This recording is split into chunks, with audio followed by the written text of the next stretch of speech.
رات کے کسی پہر اس کی آنکھ کھلی، سر درد سے پھٹ رہا تھا۔ یوں معلوم ہو رہا تھا جیسے سر پر کسی نے ہتھوڑے مارے ہوں۔ اس نے بیٹھنے کی کوشش کی مگر ہمت نہیں ہو رہی تھی۔ دھیمے دھیمے وہ اٹھی اور بیڈ سے ٹیک لگا کر بیٹھ گئی۔ سوچنے لگی کہ آخر ہوا کیا ہے اس کے ساتھ۔ اس کی ہنستی کھیلتی زندگی میں یوں اچانک ایک طوفان کا آ جانا کسی دھچکے سے کمتر نہیں تھا۔ جو سب کچھ اس کے ساتھ ہوا تھا اس نے کبھی گمان بھی نہیں کیا تھا، مگر قسمت کا کیا پتہ کہاں سے کہاں لے جاتی ہے انسان کو۔ اس نے اپنا سر گھٹنوں پر ٹکا لیا، زوردار آواز سے دروازہ کھلا اور اسی طرح بند بھی ہو گیا۔ اس نے سر اٹھا کر دیکھا تو وہی شخص جس کی وجہ سے سب کچھ ہوا تھا آنکھوں میں تیش لیے اس کے سامنے کھڑا تھا۔ اس نے آگے بڑھ کر زور سے اس کا جبڑا پکڑ لیا۔ پکڑنے میں اس قدر شدت تھی کہ اس کی آنکھوں سے بے اختیار آنسو نکل گئے۔ اٹھو فوراً! اس نے ناسمجھی سے اس ظالم کی جانب دیکھا۔ سنائی نہیں دیتا تمہیں؟ بہری ہو کیا؟ اب کی بار چلایا گیا۔ وہ فوراً سے کھڑی ہو گئی۔ گرفت ابھی بھی مضبوط تھی، اب وہ بالکل اس کے مقابل کھڑی تھی۔ مجھے درد ہو رہا ہے، الفاظ ٹوٹے ہوئے ادا ہوئے۔ درد؟ بی بی ابھی سے ہی تمہارا یہ حال ہے تو آگے کیا ہوگا؟ طنزیہ کہا گیا اور ایک جھٹکے سے اس کا چہرہ چھوڑا۔ نکل جاؤ کمرے سے باہر، بغیر اس کے طرف دیکھے کہا گیا۔ لیکن میں کہاں جاؤں؟ باہر بہت اندھیرا ہے۔ ضبط کی انتہا تھی، آنکھیں نم تھیں، لیکن اس ظالم کو اس معصوم سی گڑیا سی لڑکی پر بالکل ترس نہ آیا۔ آئی ڈونٹ کیئر، جہاں مرضی جاؤ لیکن مجھے تمہاری شکل نظر نہ آئے۔ بے رخی سے کہا گیا۔ یہی سب کرنا تھا تو نکاح کیوں کیا؟ کیوں میری ہنستی کھیلتی خوشباش زندگی کو جہنم بنا ڈالا؟ اگر اسی آگ میں ہی میں نے جھلسنا تھا تو ایسے ہی جان لے لیتے۔ نہ لڑکی، نہ ایسے کیسے میں تمہیں مرنے دے سکتا؟ ویسے تم اس قدر بزدل ہوگی مجھے اندازہ نہیں تھا۔ ابھی سے ہی موت کی گزارش کر رہی ہو، جبکہ ابھی تو کچھ کیا بھی نہیں ہے میں نے۔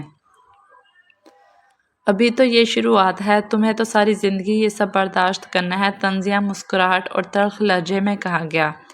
آخر آپ مجھ سے کیا چاہتے ہیں؟ میرا قصور کیا ہے جس کی مجھے سزا دے رہے ہیں؟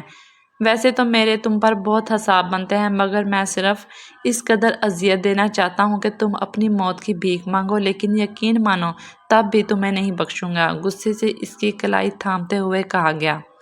ہاتھ میں پہنی کانچ کی چوڑیاں اپنے نشانات چھوڑ گئیں، جبکہ سامنے کھڑے وجود نے بے یقینی سے اس کی جانب دیکھا، لیکن اس کے خون بہنے سے اسے رتی برابر بھی فرق نہ پڑا اور اس نے اسے پکڑا اور تقریباً گھسیٹنے کے سے انداز میں سے اسے کمرے سے باہر نکالا اور دروازہ بند کر لیا۔ پورے گھر میں اندھیرا چھایا ہوا تھا، اندھیرے سے آگے ہی اس کی جان نکلتی تھی۔ وہیں دروازے کے باہر دوپٹہ زور سے تھامے سر گھٹنوں پر ٹکا کر بیٹھ گئی اور آیت الکرسی کا ورد کرنے لگی۔ اسی دوران جانے کب وہ نیند کی وادیوں میں گم ہو گئی۔ صبح اس کی آنکھ کھلی مگر وہ ایک دم حیران ہوئی تھی کیونکہ وہ زمین پر ہونے کی بجائے بیڈ پر تھی۔ میں تو باہر تھی، اندر کیسے آئی؟ آگے کی سوچ ہی اس کی دھڑکن بڑھانے لگی۔ ابھی وہ سوچ ہی رہی تھی کہ باتھ روم کا دروازہ کھلا اور وہی شخص باہر آیا اور وہ فوراً سیدھی ہو کر بیٹھی۔ یوں تو سامنے کھڑا شخص بال برش کر رہا تھا لیکن توجہ بیڈ پر بیٹھی نفوس پر تھی۔ اس کا یوں فوراً اٹھ کر بیٹھ جانا سامنے کھڑے شخص سے چھپا نہیں رہا تھا۔ وہ بیڈ پر نظریں جھکائے بیٹھی تھی اور اپنے ہاتھوں کو مروڑ رہی تھی۔ وہ شخص اس کے قریب آیا، بے دردی سے اسے تھاما اور کھڑا کیا۔ زیادہ خوش فہمی پانے کی ضرورت نہیں ہے سمجھی، تم کمرے میں تمہیں جگہ دی ہے تو یہ مطلب نہیں کہ دل میں بھی جگہ بنا لو گی، اور یہ بات اپنے دماغ میں بٹھا لو۔ آہل تیمور خان کسی کا نہیں ہو سکتا، کسی کا بھی نہیں۔ غصے سے دھاڑتے چہرے کو مضبوطی سے پکڑ کر کہا گیا۔ آنکھوں سے دو آنسو ٹوٹ کر گال میں جذب ہوا۔ اس نے ایک جھٹکے سے اس کا چہرہ چھوڑا اور باہر کی جانب بڑھ گیا، جبکہ وہ پیچھے کھڑی اپنی قسمت پر روتی رہی۔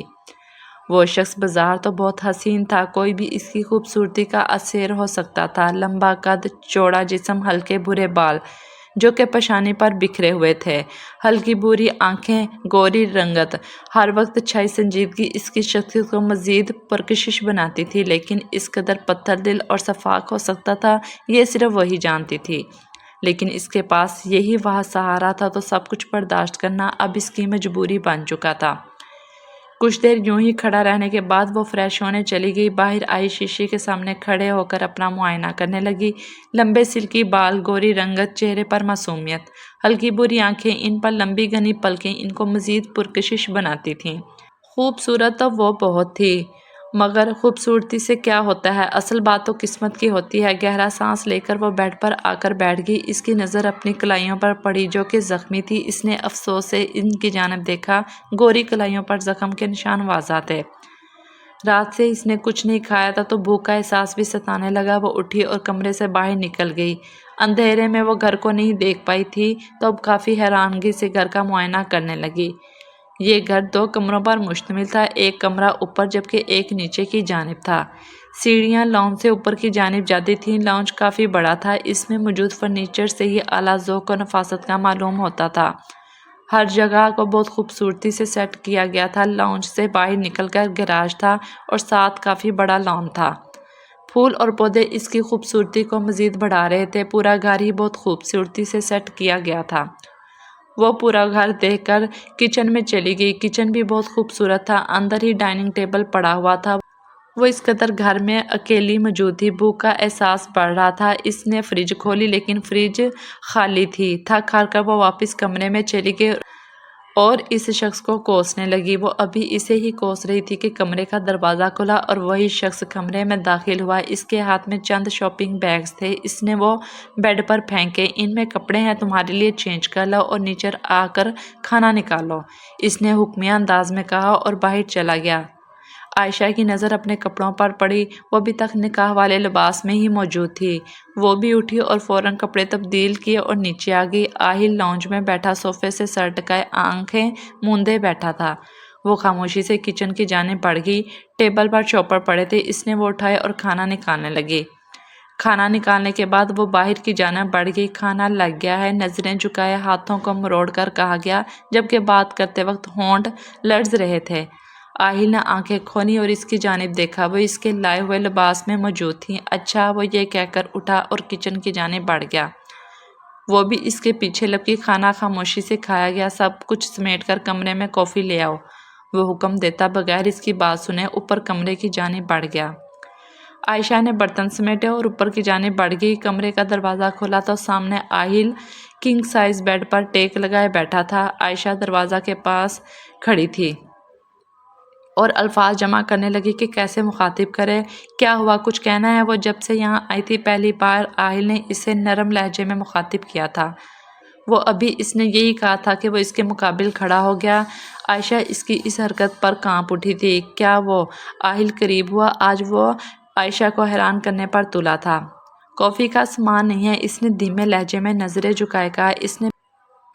اس نے بے اختیار اسے اپنے قریب کیا اور پیشانی پر محبت کی مہر سبد کی اور باہر چلا گیا، لیکن اپنے پیچھے کھڑی شخصیت کو اس عمل پر حیران چھوڑ گیا۔ آہل گھر کی تمام ضروریات کا سامان ڈرائیور سے کہہ کر منگوا لیا تھا، جبکہ وہ ابھی تک گھر نہیں آیا تھا۔